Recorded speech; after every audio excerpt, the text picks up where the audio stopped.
रेखा झुनझुनवाला ने 224 करोड़ रुपए का प्रॉफिट तो सिर्फ डिविडेंड से कमाया है। और ये मैं पूरे साल की बात नहीं कर रहा हूं, ऐसा प्रॉफिट वो साल में 4 बार कमाती हैं। जबकि कहा जाता है कि उनके हस्बैंड ने सिर्फ 5,000 रुपए से स्टॉक मार्केट में अपनी शुरुआत की थी और उससे ही उन्होंने 40,000 करोड़ रुपए कमाए हैं। अब मैं जानता हूं कि ये एक बहुत ही एक्सेप्शनल एग्जाम्पल है, लेकिन अगर आप स्टॉक मार्केट से थोड़ा बहुत पैसा भी कमाना चाहते हैं तो आपको शुरुआत तो करनी पड़ेगी। और शुरुआत करने के लिए आपको समझना होगा कि स्टॉक मार्केट किस तरीके से काम करता है। बट प्रॉब्लम यह है कि ज्यादातर वीडियोस में इस चीज को डिटेल में नहीं समझाया जाता है। लेकिन डोंट वरी, ये वीडियो हमारे चैनल पर स्टॉक मार्केट का एक क्रैश कोर्स है जिसमें आप स्टॉक मार्केट के सारे बेसिक्स को समझ जाएंगे। तो वीडियो को पूरा ध्यान से जरूर देखिएगा। तो सबसे पहले अगर आपको समझना है कि स्टॉक मार्केट क्या होता है तो आपको समझना होगा आईपीओ के बारे में। मैं जानता हूं कि आपने आईपीओ के बारे में जरूर सुना होगा और शायद आपने यह भी सुना होगा कि आईपीओ से लोग बहुत जल्दी प्रॉफिट कमा सकते हैं, जो कि बात सच भी है। तो हम शुरू से समझते हैं कि आईपीओ होता क्या है। तो देखिए, मान लीजिए ये एक कंपनी है जिसकी वैल्यू है 1,000 करोड़ रुपए। अभी स्टॉक मार्केट सब भूल जाओ, अभी आप इस बात पे फोकस करो कि ये एक 1,000 करोड़ रुपए की कंपनी है जो कि एक 300 करोड़ रुपए की फैक्ट्री बनाना चाहती है, जिससे इसका बिजनेस बहुत बढ़ सकता है। लेकिन प्रॉब्लम यह है कि ये 300 करोड़ रुपए इसके पास आएंगे कैसे? ये तो इस कंपनी की वैल्यू है, उसके पास 300 करोड़ रुपए कैश में नहीं पड़े हैं। तो यहां पर इसके पास दो ऑप्शन होंगे 300 करोड़ रुपए लाने के लिए, जिससे वो अपनी फैक्ट्री डालेगी और उससे उसका बिजनेस बहुत बढ़ेगा। पहला तरीका होगा कि वो बैंक से लोन ले, लेकिन लोन लेने के साथ साथ बहुत दिक्कत भी आती है। पहला तो लोन लेने के लिए उसे अपनी जो कंपनी है हो सकता है उसको गिरवी रखना पड़ जाए, और दूसरा लोन लेने के बाद उसको उस 300 करोड़ रुपए के ऊपर इंटरेस्ट भी तो भरना पड़ेगा। जबकि इसके साथ ही एक दूसरा ऑप्शन भी होता है जहां से कंपनी के पास पैसा आ सकता है, और वो दूसरा ऑप्शन है अपनी कंपनी का एक छोटा सा हिस्सा इन्वेस्टर्स को 300 करोड़ रुपए में बेच देना। देखो, कंपनी 1,000 करोड़ रुपए की है और उसमें से अगर ये कंपनी अपने 300 करोड़ रुपए का हिस्सा बेच देती है तो इसके पास कितना होगा? इसके पास अपना 700 करोड़ रुपए बचेगा और 300 करोड़ रुपए इन्वेस्टर्स के पास चले जाएंगे। तो मान लेते हैं कि कंपनी ने डिसाइड किया कि वो अपना 300 करोड़ रुपए का हिस्सा इन्वेस्टर्स को बेचेगी। तो यहां पर इन्वेस्टर्स बहुत सारे टाइप के होते हैं, लेकिन मान लेते हैं कि कंपनी डिसाइड करती है कि वो डायरेक्टली पब्लिक को अपना ये 300 करोड़ रुपए का हिस्सा बेचना चाहती है। तो इसके लिए कंपनी एक आईपीओ लेकर आती है जिसकी फुल फॉर्म होती है इनिशियल पब्लिक ऑफरिंग। यानी इसमें कंपनी क्या कर रही है, अपना एक जो हिस्सा है उसमें पब्लिक को ऑफर कर रही है कि आप मेरा ये जो हिस्सा है इसको खरीद लो। अब जब ये ऑफर कंपनी ने पब्लिक के पास रखा है अपने आईपीओ के थ्रू, तो यहां पर पब्लिक यानी आप और हम जैसे लोग एनालाइज करेंगे कि भाई इसका बिजनेस तो बढ़ सकता है, ये तो फैक्ट्री बनाने की सोच रही है जिससे इसका जो प्रॉफिट है वो तो डबल हो जाएगा, ऐसे में तो मेरा पैसा भी डबल हो सकता है। तो यहां पर लोग क्या करेंगे, लोग इसके आईपीओ में अप्लाई करने लग जाएंगे। अब देखिए, 300 करोड़ रुपए कंपनी एक साथ एक को तो नहीं बेचेगी, इसलिए इसको ये छोटे छोटे हिस्से में डिवाइड कर देगी। जो छोटे छोटे जो हिस्से होंगे ये होंगे शेयर्स, और ये शेयर्स मान लेते हैं कंपनी ने डिसाइड किया कि वो अपने 10 करोड़ शेयर्स निकाल रही है। तो 300 करोड़ की कंपनी है और उसने डिसाइड किया है कि वो अपने कितने शेयर्स निकालेगी, वो अपने 10 करोड़ शेयर्स निकालेगी। तो यहां पर उसके एक शेयर की प्राइस क्या होगी आप कैलकुलेट करके देख सकते हैं।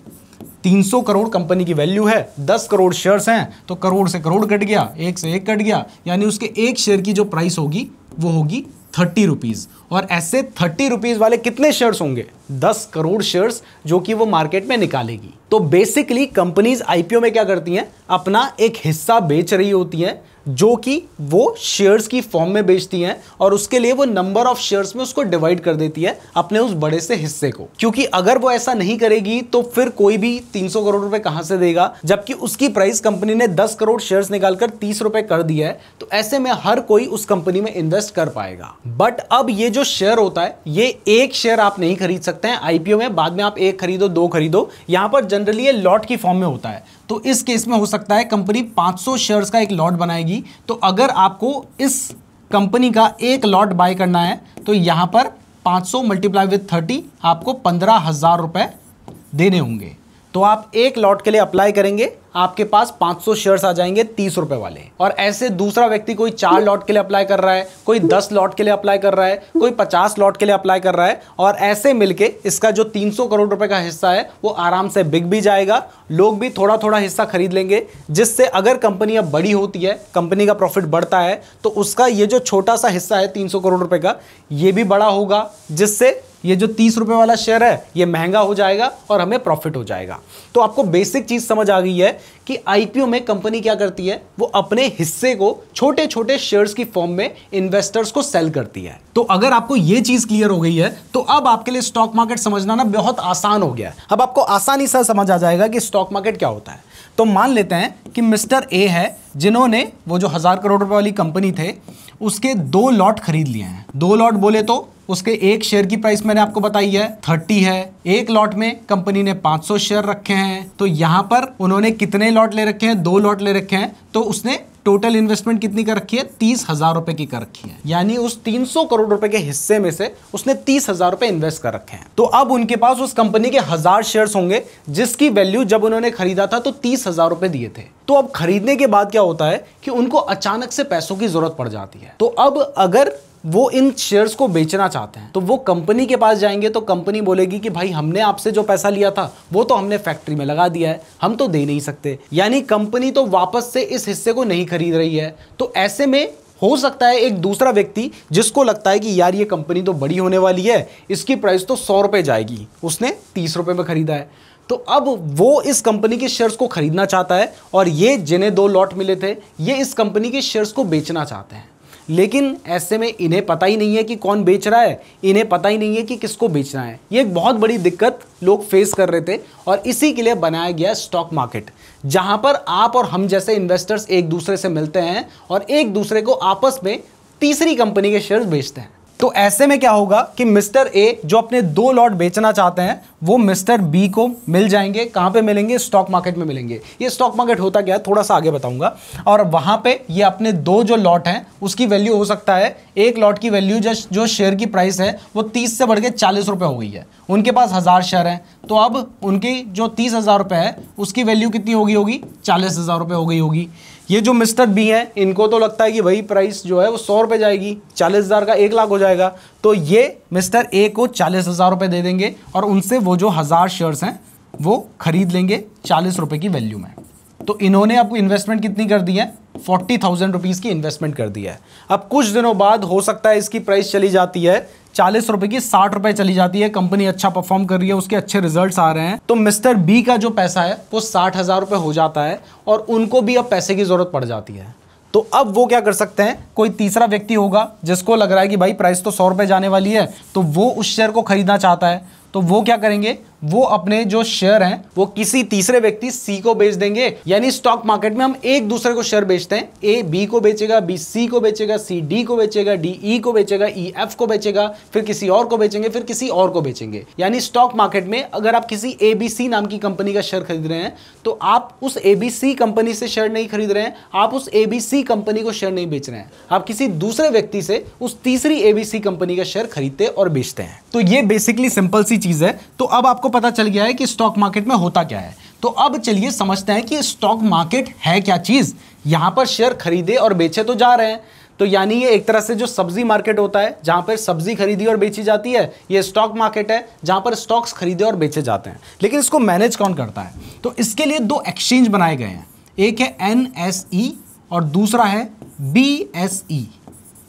NSE बोले तो नेशनल स्टॉक एक्सचेंज और BSE बॉम्बे स्टॉक एक्सचेंज। ये 2 एक्सचेंज है जहां पर बेसिकली शेयर्स खरीदे और बेचे जा रहे हैं। तो इन्हीं जो एक्सचेंज है इन्हीं को हम स्टॉक मार्केट कहते हैं। इसमें जो सबसे पुराना स्टॉक एक्सचेंज है वो BSE यानी बॉम्बे स्टॉक एक्सचेंज है। आपने एक बिल्डिंग भी देखी होगी, आइकॉनिक बिल्डिंग है, वो BSE की ही है। जबकि NSE जो है ये नया है लेकिन सबसे बड़ा स्टॉक एक्सचेंज है इंडिया का। तो ये 2 स्टॉक एक्सचेंज है जहां पर हम शेयर्स बेचते हैं। तो बेसिकली अगर मुझे कोई कंपनी का शेयर खरीदना है तो मैं NSE में जाऊंगा और बोलूंगा कि कोई व्यक्ति है जो अपने शेयर्स बेचना चाहता है। यहां पर मिस्टर ए आएंगे, बोलेंगे हाँ जी मैं तो शेयर बेचना चाहता हूं, तो वो बोलेंगे मैं शेयर बेचना चाहता हूं, मैं बोलूंगा मैं शेयर खरीदना चाहता हूं, और आपस में हम एनएससी के थ्रू अपनी डील कर लेंगे। ऐसे ही हमारे पास दूसरा ऑप्शन बीएससी का भी है। अगर मान लीजिए मैं किसी ABC कंपनी का शेयर खरीदना चाहता हूं तो मैं जाऊंगा बीएससी में, बोलूंगा कि भैया मुझे ABC कंपनी का शेयर खरीदना है, कोई है जिसको बेचना है? तो वो मान लीजिए मिस्टर बी है जो बोलेगा हाँ जी मैं ABC कंपनी का शेयर बेचना चाहता हूं, तो मैं बोलूंगा ठीक है जी मुझे बेच दो। और ऐसे बीएससी के थ्रू भी हम शेयर्स खरीद और बेच सकते हैं। तो एनएससी बीएससी क्या होते हैं ये भी आपको समझ आ गए हैं, लेकिन यहाँ पे एक चीज है जो समझने वाली है और जो आपको पता होना बहुत ज्यादा जरूरी है। वैसे इसका आपने नाम भी सुन रखा होगा लेकिन फिर भी बता देता हूं। तो देखिए, अगर आप कभी एनएससी से शेयर खरीदना चाहते हैं तो शेयर तो हम एनएससी से ही खरीद सकते हैं या बीएससी से ही खरीद सकते हैं। यही दो मेन स्टॉक एक्सचेंज है। वैसे पुराने टाइम पे बहुत सारे एक्सचेंज होते थे, लेकिन आज के टाइम पर यही दो मेन एक्सचेंज है जहां से हम शेयर्स बाय एंड सेल कर सकते हैं। लेकिन आप डायरेक्टली एनएससी पे जाएंगे तो एनएससी बोलेगा मैं आपको शेयर नहीं दूंगा, आप अपने ब्रोकर के थ्रू आइए। यानी हर कोई मेरे पास मत आओ कि मेरे से शेयर खरीदना है, आप किसी ब्रोकर के थ्रू आओ, मैं ब्रोकर के थ्रू ही आपको शेयर दूंगा। यानी आप एनएससी से चाहे बीएससी से डायरेक्टली शेयर्स नहीं खरीद सकते हैं, ना ही डायरेक्टली आप वहां पर शेयर्स बेच सकते हैं। आपको बीच में एक ब्रोकर रखना होता है और ये ब्रोकर आपके बिहाफ पे डील करता है। तो मान लीजिए आपको ABC कंपनी के 1000 शेयर्स खरीदने हैं, तो आप अपने ब्रोकर के पास जाएंगे और उसको बोलेंगे कि मुझे NSE से 1000 शेयर खरीद के दो। ये ब्रोकर NSE के पास जाएगा और आपको शेयर खरीद के देगा। अगर आपको अपने शेयर्स बेचने हैं 1000 शेयर्स, तो फिर से आपको अपने ब्रोकर के पास जाना होगा। ये ब्रोकर NSE से आपके शेयर सेल करवाएगा। यानी आप डायरेक्टली NSE BSE से शेयर नहीं खरीद सकते हैं, आपको एक ब्रोकर की जरूरत होती है। लेकिन ये जो ब्रोकर हैं, ये गली मोहल्ले में बैठने वाले ब्रोकर नहीं है, ये बड़ी बड़ी हजारों करोड़ की कंपनीज हैं जो कि आपके लिए शेयर्स बाय एंड सेल करने में हेल्प करती हैं। जैसे मैं आपको एक ब्रोकर का एग्जांपल दूं तो आपने एंजल वन कंपनी का नाम सुन रखा होगा। ये जो कंपनी है ये एक ब्रोकर है जिसके थ्रू आप शेयर्स खरीद भी सकते हैं और बेच भी सकते हैं। लेकिन अगर आपको अपने शेयर्स खरीदने या बेचने हैं तो आपको उस ब्रोकर के पास अपना अकाउंट खुलवाना पड़ता है, और ये जो अकाउंट है इसको कहा जाता है डीमैट अकाउंट। तो अगर आपको स्टॉक मार्केट में इन्वेस्ट करना है, ट्रेड करना है, कुछ भी करना है स्टॉक मार्केट से जुड़ा हुआ, तो आपके पास अपना एक डीमैट अकाउंट होना चाहिए। और अगर आपके पास डीमैट अकाउंट नहीं है तो इस वीडियो के डिस्क्रिप्शन में मैंने आपको एंजल वन का लिंक दे रखा है, वहां से आप अपना बिल्कुल फ्री डीमैट अकाउंट खुलवा सकते हैं। तो डिस्क्रिप्शन जरूर चेक कर लीजिएगा और वहां से अपना फ्री डीमैट अकाउंट खुलवा लेना। तो अब जब आपका एंजल वन में डीमैट अकाउंट खुल जाएगा और उसके बाद आप शेयर्स खरीदना है, बेचना चाहते हैं, तो ये आप कैसे कर सकते हैं? तो इसके लिए जितने भी ये ब्रोकर्स हैं उन्होंने अपने मोबाइल एप्लीकेशंस बनाए हैं, वेबसाइट्स बनाए हैं, जहां से आप शेयर्स भी खरीद सकते हैं और बेच भी सकते हैं। तो भले ही आप अपने ब्रोकर के थ्रू जा रहे हैं, लेकिन वो जो शेयर्स खरीदे जाएंगे वो NSE या BSE से ही खरीदे जाएंगे। तो एग्जांपल के लिए अगर मान लीजिए आपने एंजल वन का डीमैट अकाउंट खुलवा लिया है, जिसका लिंक मैंने आपको डिस्क्रिप्शन पे दिया है, तो उसके बाद आप प्ले स्टोर या फिर ऐप स्टोर से एंजल वन के ऐप को डाउनलोड कर सकते हैं। और उस ऐप को डाउनलोड करने के बाद जब आप लॉग इन कर लेंगे तो आपको ये इंटरफेस दिखाई देगा। अब ये जो ऐप है उसके थ्रू आप सब जगह इन्वेस्टमेंट कर सकते हैं। अब इस ऐप को यूज कैसे करना है इसके ऊपर भी मैंने एक सेपरेट वीडियो बना रखी है, उसका लिंक भी मैं आपको डिस्क्रिप्शन में दे दूंगा, आई बटन में दे दूंगा, जिसके थ्रू आपको समझ आ जाएगा कि शेयर खरीदा और बेचा कैसे जा सकता है। अभी मैं आपको सिर्फ एग्जांपल बता रहा हूं, उसमें डिटेल में बताया गया है, क्योंकि इस ऐप को भी समझना है तो 15-20 मिनट लग जाएंगे इसको समझाने में। तो उस वीडियो में हमने आपको डिटेल में समझाया, तो उसको देख लीजिएगा। तो फिलहाल मैं आपको सिर्फ एग्जांपल के लिए दिखाता हूं कि स्टॉक आप खरीदेंगे या बेचेंगे कैसे। तो मान लीजिए मैं एक कंपनी का स्टॉक खरीदना चाहता हूं, तो मुझे ऊपर जाना है और उस स्टॉक का नाम लिख के सर्च करना है। तो मैंने यहाँ पर नाम लिख के सर्च कर लिया है। मैं आपको स्टॉक का नाम इसलिए नहीं दिखा रहा हूँ क्योंकि ये सिर्फ एक एग्जांपल है, ये कोई भी बाय या सेल रिकमेंडेशन नहीं है, और हम लीगली आपको किसी स्टॉक का नाम इस तरीके से नहीं दिखा सकते हैं। ये सिर्फ समझाने के लिए बताया जा रहा है, इसलिए यहाँ पर मैं आपको स्टॉक का नाम मैंने सर्च कर लिया है। उसके बाद उस स्टॉक की जो डिटेल होगी वो हमें नीचे दिखाई देगी, और यहाँ पर अगर आप ध्यान से देखेंगे तो आपका NSE लिखा हुआ दिखाई दे रहा है, BSE लिखा हुआ दिखाई दे रहा है। तो अगर आप NSE से खरीदना चाहते हैं, देखिए मैं अपने डीमैट अकाउंट के थ्रू खरीद रहा हूँ, लेकिन मैं NSE यानी नेशनल स्टॉक एक्सचेंज से खरीदना चाहता हूं, वो भी लिखा है, या BSE से खरीदना चाहता हूं। आप चाहे NSE से खरीदो, BSE से खरीदो, कोई फर्क नहीं है। अगर आपको 5 पैसा कहीं पे सस्ता मिल जाता है आप वहां से खरीद लेना, अदरवाइज दोनों जगह पे प्राइस सेम रहती है। तो मान लीजिए मैं NSE से खरीदना चाहता हूं, तो मैंने इस पर क्लिक किया है, और जैसे ही मैं इस पर क्लिक करता हूं तो यहां पर हमें बहुत सारी डिटेल्स देखने को मिलती है। जैसे अगर मैं इस स्टॉक की डिटेल देखना चाहता हूं तो मैंने यहाँ पे क्लिक कर देना है। अब जैसे ही मैं यहाँ पे क्लिक करूंगा तो उस स्टॉक की जो भी डिटेल है, जैसे उसकी जो प्राइस है, उसकी ओपन प्राइस क्या थी, मतलब किस प्राइस पे आज जब मार्केट खुला था उस टाइम पे वो ओपन हुआ था, पूरे दिन में हाई कितना गया है, लो कितना गया है, ये सब कुछ हमें यहाँ पे दिखा देता है। तो यहाँ पर आप स्टॉक की डिटेल्स देख सकते हैं। इसके अलावा अगर मान लीजिए आप उस स्टॉक का चार्ट देखना चाहते हैं तो आपने यहाँ पे क्लिक करना है। यहाँ पर आपको स्टॉक का चार्ट भी देखने को मिलता है। आप 5 मिनट में चार्ट देखना चाहते हैं, 10 मिनट में चार्ट देखना चाहते हैं, ये सब चीज़ें भी आप यहाँ पे देख सकते हैं। तो ये सब देखने के बाद अगर आपको लगता है कि मुझे इस स्टॉक को बाय करना है तो यहाँ पर बाय का ऑप्शन है, आपने इस पर क्लिक कर देना है। और जैसे ही आप इस पर क्लिक करेंगे तो उसके बाद कितने शेयर्स आप खरीदना चाहते हैं, मान लीजिए आप 10 शेयर खरीदना चाहते हैं तो आपने 10 लिख के क्लिक किया है। ये सिर्फ एग्जाम्पल है तो मैं आपको ज़्यादा डिटेल्स नहीं दिखा रहा हूँ। तो आपने 10 यहाँ पे लिख दिया। अब उस 10 शेयर को खरीदने के लिए आपको कितने रुपए चाहिए होंगे वो आपको यहाँ पर दिखाई देगा। इसके बाद यहाँ पर 2 ऑप्शंस हैं, आप लिमिट प्राइस में खरीदना चाहते हैं या मार्केट प्राइस में खरीदना चाहते हैं। ये चीज़ों को डिटेल में समझना है तो उस वीडियो को जरूर देख लीजिएगा, बहुत इंपॉर्टेंट वीडियो है। तो मान लीजिए मैं कहता हूँ कि भाई मार्केट में जो प्राइस चल रही है मैं तो उसी प्राइस में खरीदना चाहता हूँ, तो यहाँ पे मुझे मार्केट पे लिख के क्लिक करना होगा और उसके बाद जैसे मैं बाय पे क्लिक करूंगा तो यहाँ से मैं अपने स्टॉक्स को बाय कर सकता हूँ। अभी क्योंकि ये वाला जो डीमैट अकाउंट है इसमें मैंने फंड ऐड नहीं कर रखा है इसलिए यहाँ पर बाय का ऑप्शन नहीं आ रहा है, अदरवाइज यहाँ पे बाय का ऑप्शन आएगा। और वैसे भी अभी क्योंकि जब मैं इस वीडियो को रिकॉर्ड कर रहा हूँ तब मार्केट बंद हो चुका है तो इस टाइम पर हम बाय नहीं कर सकते हैं, लेकिन यहां पर आपको बाय पे क्लिक करना होगा। फिर जैसे ही आप कंफर्म बाय पे क्लिक करेंगे आपका जो शेयर होगा वो बाय हो जाएगा। और बाय होने के बाद आप जैसे ही अपने पोर्टफोलियो वाले सेक्शन पर जाएंगे उसके बाद आप इक्विटी पे जाएंगे तो यहां पर आपको वो स्टॉक दिखाई देगा और उस स्टॉक में आपका जो प्रॉफिट चल रहा होगा, लॉस चल रहा होगा, ये सब कुछ यहां पे दिखाई देगा। अब मान लीजिए आप उस स्टॉक को बेचना चाहते हैं तो आपने उस पर क्लिक करना है और जैसे ही आप इस पर क्लिक करेंगे तो उसके बाद यहां पर सेल करने का ऑप्शन आ रहा है,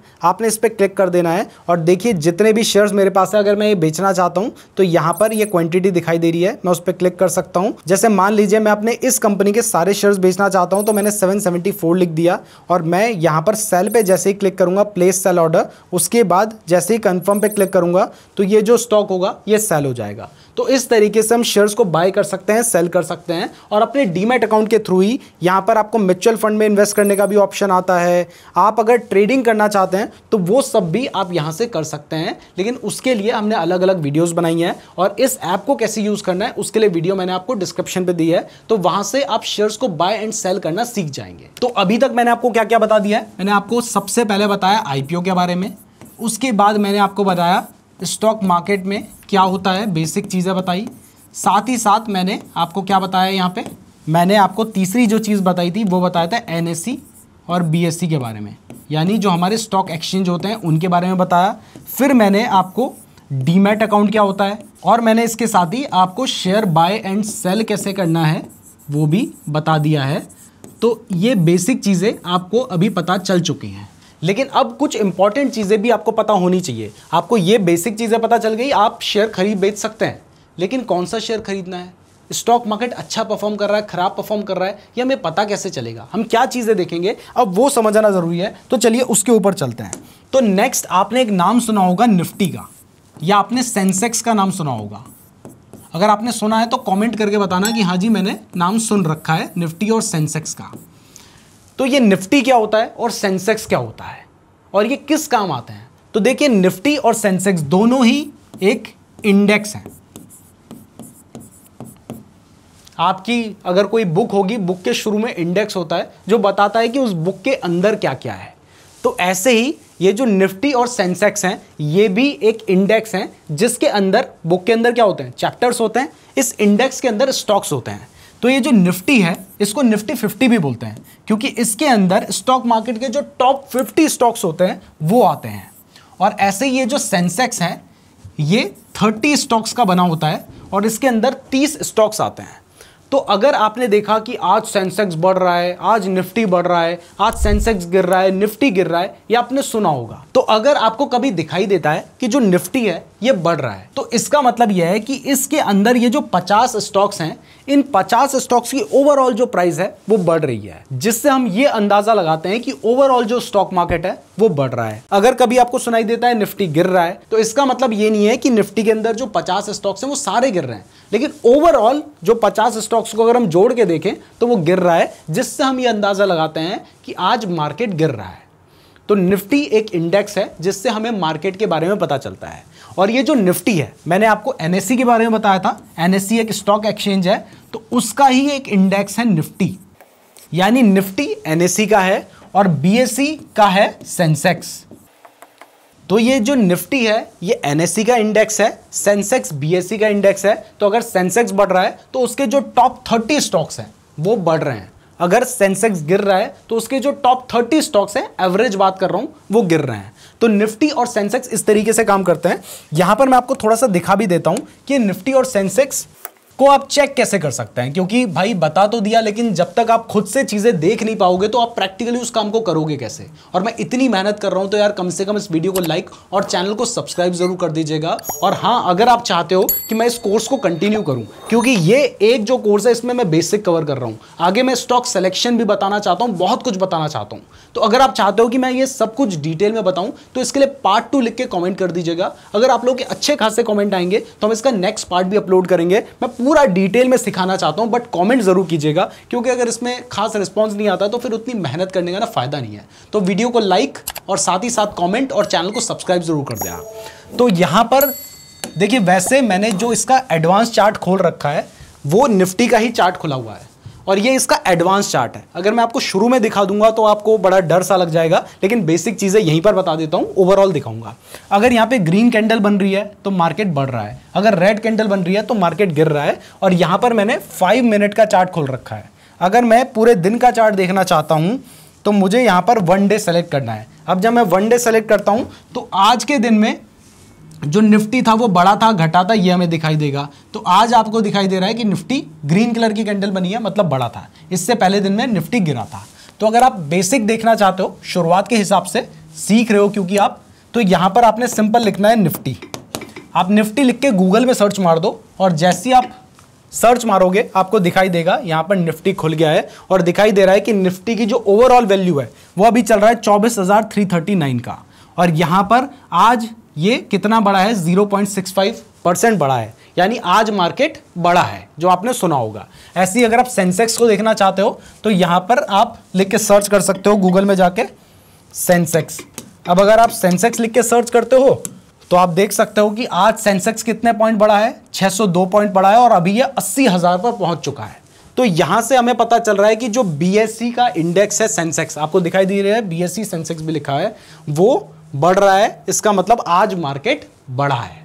तो अब आपको निफ्टी और सेंसेक्स क्या होते हैं ये भी पता चल चुके हैं। ऐसे ही आपको एक बैंक निफ्टी का नाम बहुत सुनने को मिलेगा। बैंक निफ्टी क्या है, वो भी एक इंडेक्स है, बस वो बैंक का इंडेक्स है। तो यहां पर क्या होता है, जो टॉप 12 बैंक्स हैं उनसे मिलकर ये बना हुआ है। और अगर बैंक निफ्टी बढ़ता है तो इसका मतलब जो टॉप 12 बैंक्स हैं उनकी प्राइस बढ़ी है, यानी आज बैंक सेक्टर ने अच्छा परफॉर्म किया है। और अगर बैंक निफ्टी गिरता है तो बैंक सेक्टर ने खराब परफॉर्म किया है। तो अब आपको निफ्टी सेंसेक्स भी क्लियर हो गया है। तो अब हम समझते हैं कुछ बेसिक चीजों के बारे में, जो इसकी बेसिक टर्म्स हैं, आपको स्टॉक मार्केट में पता होनी चाहिए। तो इसमें जो सबसे पहली टर्म आपको पता होनी चाहिए वो है स्टॉक्स और शेयर्स। वैसे ये दोनों जो टर्म्स हैं इनको सिनोनियम की तरह यूज किया जाता है। कभी स्टॉक्स की जगह पे शेयर्स बोल दिया जाता है, कभी शेयर्स की जगह पे स्टॉक्स बोल दिया जाता है।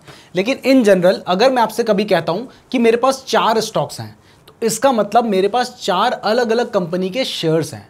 जबकि अगर मैं आपको कहता हूं कि मेरे पास 4 शेयर्स हैं तो इसका मतलब मेरे पास किसी एक कंपनी के 4 शेयर हैं। तो इन दोनों के बीच में एक छोटा सा डिफरेंस है जो कि बहुत सारे लोगों को पता नहीं होता है, बट आप क्योंकि मुझसे सीख रहे हैं तो हर एक छोटी छोटी चीज आपको पता होनी चाहिए, इसलिए मैंने आपको क्लियर कर दिया है कि स्टॉक्स और शेयर्स में थोड़ा सा डिफरेंस होता है सिर्फ बोलने के नजरिए से। तो अगर आपको कभी कोई बोले कि भाई मेरे पास ना इस कंपनी के 4 स्टॉक्स हैं, तो उसको बोलना तेरे पास स्टॉक एक ही है, उस कंपनी के 4 शेयर्स हैं तेरे पास। आपको ये डिफरेंस पता होना चाहिए। तो ये पहली बेसिक चीज आपने समझ ली है। अब समझते हैं बुलिश, बेयरिश और साइडवेज के बारे में। ये बेसिक टर्म्स हैं जो आपको मार्केट में सुनाई देगी। तो सबसे पहले अगर बुलिश की बात करें तो बुलिश जो टर्म है ना, ये बनी है बुल से। आपने देखा होगा कि अगर बुल कभी लड़ाई करता है तो वो अपने सर से ऊपर की तरफ मारता है। तो इसका मतलब जो बुलिश है वो हमें बताता है कि मार्केट ऊपर की तरफ जा रहा है। तो अगर आप कभी सुनते हैं कि कोई कह रहा है कि मार्केट बुलिश है तो इसका मतलब मार्केट बढ़ रहा है, ये आपको पता होना चाहिए। दूसरी चीज है साइडवेज। तो इसके भी नाम से ही आपको समझ आ रहा है कि मार्केट साइड में है। तो अगर कभी आप सुनते हैं कि मार्केट साइडवेज चल रहा है तो इसका मतलब ना तो मार्केट बहुत ज़्यादा बढ़ रहा है ना बहुत ज़्यादा गिर रहा है, जहां पर प्राइस है उसके आसपास ही चल रहा है। और जब मैं मार्केट बोल रहा हूं ना यहाँ पे ध्यान दो, मेरे मार्केट का मतलब है निफ्टी, सेंसेक्स, इनकी बात कर रहा हूं। अगर मैं किसी पर्टिकुलर स्टॉक की बात करूंगा तो मैं बोलूंगा एबीसी स्टॉक साइडवेज चल रहा है, एबीसी स्टॉक बुलिश है, ऐसे आप समझ सकते हैं। इसके बाद जो हमारी तीसरी टर्म होती है वो होती है बियरिश। बियरिश के भी नाम से ही आपको समझ आ रहा है कि ये टर्म बनी है बियर से। अब जब बियर लड़ाई करता है तो वो अपने पंजे से नीचे की तरफ मारता है, तो इसलिए बियरिश जो टर्म है वो मार्केट के गिरने को रिप्रेजेंट करती है। तो अगर कभी कोई कहता है कि आजकल मार्केट बियरिश चल रहा है, तो इसका मतलब आजकल मार्केट नीचे को गिर रहा है। तो ये आपको बेसिक समझ आ गया। तो अब समझते हैं सेक्टर या इंडस्ट्री के बारे में। ये भी एक बहुत इंपॉर्टेंट चीज़ है जो आपको पता होनी चाहिए। वैसे बहुत सारी चीज़ें हैं इसमें बताने के लिए, बट यहाँ पर सेक्टर या इंडस्ट्री की बात करें तो देखिए जो स्टॉक्स है ना, ये अलग अलग सेक्टर्स में या इंडस्ट्री में डिवाइडेड है। कभी आपको सुनाई देगा आईटी सेक्टर, तो आईटी सेक्टर मतलब इसमें जो आईटी से रिलेटेड कंपनीज हैं उनकी बात की जा रही है। अगर आपको कभी सुनाई देता है बैंकिंग सेक्टर, यानी यहाँ पर बैंक की बात की जा रही है। अगर आपको कभी सुनाई देता है डिफेंस सेक्टर, तो यहाँ पर डिफेंस से रिलेटेड जितने स्टॉक्स हैं उनकी बात की जा रही है। तो ऐसे स्टॉक मार्केट को अलग अलग सेक्टर्स में डिवाइड किया गया है ताकि हम आसानी से समझ सकें। तो अब आपने बहुत सारी बेसिक चीजें समझ ली हैं। आपने समझा आईपीओ क्या होता है, स्टॉक मार्केट क्या होता है, स्टॉक एक्सचेंज क्या होता है, आपने निफ्टी और सेंसेक्स के बारे में समझ लिया, आपने स्टॉक में इन्वेस्ट कैसे करना है ये सब समझ लिया है। तो अब देखिए स्टॉक मार्केट में ना इन्वेस्ट करने के बहुत सारे तरीके होते हैं और स्टॉक मार्केट से पैसे कमाने की बहुत सारी स्ट्रैटेजी होती है। जैसे कुछ लोग लॉन्ग टर्म इन्वेस्टिंग करते हैं, आपने एक बार पैसा डाला और आप उसको डाल के भूल गए हैं, इसको लॉन्ग टर्म इन्वेस्टिंग कहा जाता है। इसके बाद कुछ लोग ट्रेडिंग करते हैं। अब ट्रेडिंग में भी इंट्राडे ट्रेडिंग होती है, पोजिशनल ट्रेडिंग होती है, स्विंग ट्रेडिंग होती है, और ये सारी चीज़ें स्टॉक मार्केट के अंदर आती हैं। तो ये सब हम आगे आपको सिखाएंगे। इसके अलावा देखिए अगर आप स्टॉक मार्केट में इन्वेस्ट कर रहे हैं तो किसी भी स्टॉक में आंख बंद करके अगर इन्वेस्ट कर दोगे तो वहां तो समझो नुकसान होगा ही। तो एनालिसिस भी किया जाता है। अब ये जो एनालिसिस होते हैं ये भी दो तरीके के होते हैं। एक होता है फंडामेंटल एनालिसिस, दूसरा होता है टेक्निकल एनालिसिस। इनको करने के भी बहुत सारे तरीके होते हैं, बहुत सारे अप्रोच होते हैं।